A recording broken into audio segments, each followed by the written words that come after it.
তিন ধরনের মানুষের কপালে সারা জীবন দুঃখ লেগে থাকে। নাম্বার 1, যারা নিজের সাথে হওয়া অন্যায়ের প্রতিবাদ করতে জানে না। 2, যারা অতিরিক্ত নম্রভদ্র এবং বিনয়ী হয়।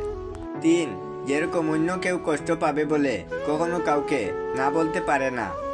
পাতা ঝরার আগে পাতার রং বদলে যায়, আর মানুষ বদলানোর আগে মানুষের কথা বলার ধরন বদলে যায়। একটা কথা সবসময় মনে রাখবেন, কথা রাখতে জানলে মানুষ কখনো হারায় না। নিজের মতো বাঁচতে শিখো, কেউ আসলে কারো নয়। নতুন নতুন সবাই ভালো, পুরনো হলে সবাই পাল্টে যায়।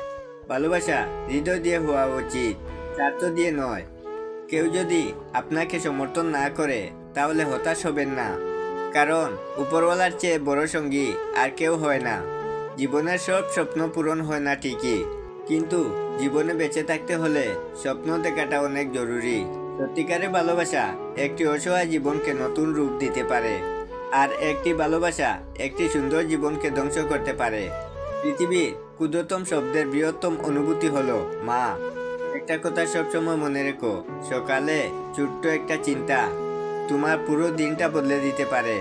ফুটন্ত জলে কখনো তুমি তোমার প্রতি ছবি দেখতে পাবে না, ঠিক তেমনি চঞ্চল মন নিয়ে তুমি কোনো সমস্যার সমাধান খুঁজে পাবে না। তাই ঠান্ডা থেকো, দেখবে তুমি তোমার সব সমস্যার সমাধান পাবে। জীবনের রাস্তা কখনো শেষ হয় না, একটা বন্ধ হয়ে গেলে আরো একটা খুলে যায়। ভাগ্যের সাথী নাই, তবুও মুখ ফিরিয়ে নেয়। বুদ্ধি লোয়া নয়, তবুও জং লেগে যায়। আত্মসম্মান শরীর নয়, তবুও আঘাত লাগে। মানুষ আবহাওয়া নয়, তবুও সাথে সাথে চলে যায়। জীবনে দুই ধরনের মানুষ থাকা খুব জরুরি। এক, কৃষ্ণের মতো, যে নিজে যুদ্ধ না করে তোমার জয় হতে সাহায্য করবে। 2, অন্যর মতো, যে তোমার হার যেন তোমার সাথ ছেড়ে চলে যাবে না। পৃথিবীর সুন্দরতম জিনিস হাত দিয়ে ছোঁয়া যায় না, চোখ দিয়ে দেখা যায় না, সেগুলো শুধুমাত্র হৃদয় দিয়ে অনুভব করতে হয়।